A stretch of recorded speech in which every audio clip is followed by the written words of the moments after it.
ये खदशा तो हर साल मौजूद होता है कि केसेस आएंगे। अभी सैलाबी सूरत हाल की वजह से ये खदशा और भी बढ़ गया है क्योंकि एक बड़े हिस्से पे पानी मौजूद है और ख़ास तौर पे साफ़ पानी में इसकी अफजाइश होती है। केसेस दिन ब दिन बढ़ रहे हैं। पिंडी के अंदर हालात हम देख रहे हैं कि बहुत तेज़ी से बदल रहे हैं। तो क्या इकदाम करने होंगे? क्या हुकूमत कंट्रोल कर सकती है? क्योंकि हर तरफ अब तो पानी को खुश करना इतना आसान नहीं होगा। जी अस्सलाम वालेकुम, बहुत बहुत शुक्रिया आपने प्रोग्राम में इनवाइट करने के लिए। इस अहम मौजू पे आज हम बात कर रहे हैं। यकीनन ये एक मुसलमा हकीकत है कि जब भी बारिशें होती हैं मानसून स्पेशली, तो जो वेक्टर बॉर्न इन्फेक्शन है स्पेशली डेंगू ये बढ़ जाता है। और ये अभी तो मिड आया नहीं, नवंबर दिसंबर तक इसका पीक आएगा। तो हम पहले भी मुतला कर चुके हैं गाहे बगाए। लेकिन इसमें इंडिविजुअल की ज़िम्मेदारी अपनी जगह बहुत ज़्यादा है। हम गवर्नमेंट से काफ़ी एक्सपेक्ट कर रहे होते हैं कि गवर्नमेंट स्टेप्स लेंगी, लेकिन एंड पे जो एंड पॉपुलेशन की जो यूनिट्स है वो इफेक्ट होते हैं। एक इंडिविजुअल घर वाले, तो वो वहाँ से इकदाम शुरू होने चाहिए। गवर्नमेंट ज़ाहिर बात है अपने तय कोशिशें कर रही होंगी, लेकिन क्योंकि ये मच्छर के काटने से बीमारी होती है, तो आपको चाहिए कि अपने आप को मच्छर के डायरेक्ट काटने से बचाएं, जिसके लिए ज़रूरी है कि वो अपने आसपास के जगहों को साफ़ रखें। ऐसे कपड़े पहने ताकि उनके जिस्म के हिस्से एक्सपोज ना हो, और खिड़कियों और रोशनदानों पे जालियाँ लगाएं ताकि डायरेक्ट मॉस्किटो की आमदोरफ्त ना हो। और इस तरह डॉक्टर साहब, इस वक्त जो रावलपिंडी में केसेस इतने ज़्यादा बढ़ गए हैं, उनकी वजूहात क्या होंगी? क्योंकि रावलपिंडी में पानी आया था पहले स्पेल, दूसरे स्पेल के अंदर, और फिर उसके बाद हमने देखा कि रावलपिंडी को क्लियर करवा लिया गया था, लेकिन वहाँ पर इतने ज़्यादा केसेस बढ़ने की आप क्या समझते हैं, क्या वजूहात हो सकती हैं?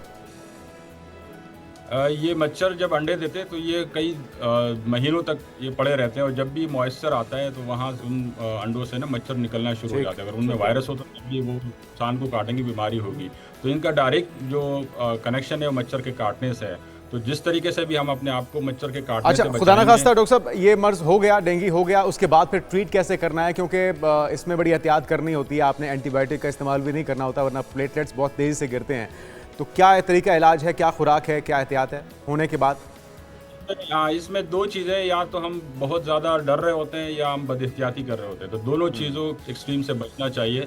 इनिशियली अपने एहतियात भी करना चाहिए, और खुदा न खास्ता बीमारी हो जाए तो बहुत ज़्यादा घबराना डरना भी नहीं चाहिए, क्योंकि ये बिल्कुल मैनेजेबल एक बीमारी है, डिजीज़ है। लेकिन बर वक्त अपने मुस्तनद डॉक्टर से मशवरा करना चाहिए, वो डॉक्टर के पास जाना चाहिए। गैर ज़रूरी जो सेल्फ मेडिकेशन उसको अवॉइड करना चाहिए, क्योंकि खुदा न खास्ता ये होता है जो प्लेटलेट्स गिरते हैं और बहुत प्लेटलेट्स के नंबर कम हो जाते हैं, तो ट्रांसफ्यूजन की ज़रूरत भी पेश आ सकती है। तो घर बैठे नहीं हो सकती। स्पेशली जो काफ़ी लोग टोटके इस्तेमाल करते हैं, घरेलू नुस्खे इस्तेमाल करते हैं, जिससे मरीज़ की जो तबीयत मज़ीद बिगड़ जाती है। तो बर वक्त अपने डॉक्टर से रुजू करना चाहिए, और कई हॉस्पिटलाइजेशन की जरूरत हो। तो डॉक्टर साहब, ये जो लोग बहुत ज़्यादा गाजर का जूस पीना चाहिए, इस पर लगा देते हैं घर वाले, जो आप भी कह रहे हैं कि सेल्फ मेडिकेशन नहीं करनी चाहिए, तो कुछ लोग जो है वो होम्योपैथी पे भी शुरू कर देते हैं ना, पपीते के पत्ते उनका कावा बनाकर पिलाना शुरू कर देते हैं, गाजर अनार का जूस बनाकर पिलाना शुरू कर देते हैं। तो ये कितना अफेक्टिव है, या फिर ये सिर्फ मिथ्स हैं, आपको सिर्फ मेडिसिन ही ठीक कर सकती हैं? वो हमारे यहाँ कहावत है कि जंग की तैयारी जंग से पहले करनी चाहिए। जंग जब शुरू हो जाए तो वो आपको फिर लड़ना पड़ता है। तो ये सारी चीज़ें इम्यून सिस्टम को बूस्ट तो कर सकती है, लेकिन वो बीमारी से पहले अपने ये सारी चीज़ें इस्तेमाल, जब बीमारी हो जाए तो उसका इलाज ज़रूरी है कि बर वक्त आपको डॉक्टर के पास जाना चाहिए। इसमें कई चीज़ें ऐसी हैं जिनका कोई फ़ायदा नहीं है, उल्टा अगर हम उस पर बेस करके उसको इलाज समझें।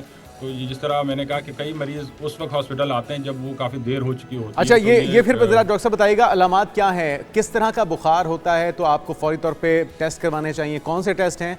और फिर आपको ये समझ जाना चाहिए कि ये डेंगू की अलामात हैं।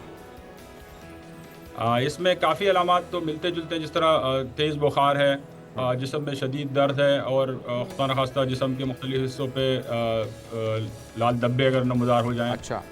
तो ये शदीद अलामात में शामिल है। लेकिन जिस तरह मैंने कहा कि ये एक मुस्तनद डॉक्टर ही बेहतर बता सकता है कि उनको लेबॉर्ट्री टेस्ट के जरिए, क्योंकि जिस तरह डेंगू है, चिकनगुनिया है, और भी बीमारियां। डेंगू का खास जो टेस्ट है उसका नाम क्या है डॉक्टर साहब? दो टेस्ट है। एक तो हम सीबीसी से थोड़ा अंदाज़ा लगा सकते हैं, जो आसान टेस्ट है, और NS1 एंटीजन का जो टेस्ट है उससे हम स्पेसिफिकली बता सकते हैं कि ये एक्सक्लूसिवली डेंगू पॉजिटिव केस है।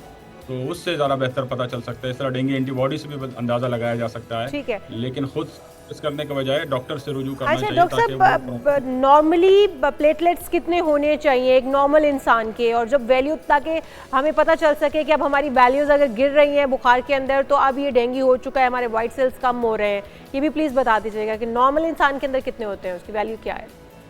ये नंबर्स अगेन मैं आवाम के बजाय ये उस पर स्पेसिफिक डॉक्टर पे छोड़ता हूँ, क्योंकि हर बंदे की जो बॉडी स्ट्रक्चर है, उसकी जो हैयत है वो मुख्तलिफ हो सकती है, लेकिन यूजुअली डॉक्टर बताते हैं कि 50 से 20 के बीच में जब नंबर्स कम हो जाते हैं तो ये हाई अलर्ट केस है और उसके बाद ट्रांसफ्यूजन की ज़रूरत पेश आ सकती है। तो अगर बंदे को ये पता होता है कि 250 है या 300 है, कुछ लोग के मजीद 150 तक आते हैं, तो नॉर्मल कितने हैं और उसके ग्रेजुअली अगर कम हो रहे हैं तो उससे पता चलता है कि बीमारी की शिद्दत आहिस्ता आहिस्ता बढ़ रही है, और वो डॉक्टर फिर बता सकता है कि इसको अद्वियात से कंट्रोल करना है या खुदा न खास्ता इसको ब्लड ट्रांसफ्यूजन की भी ज़रूरत है।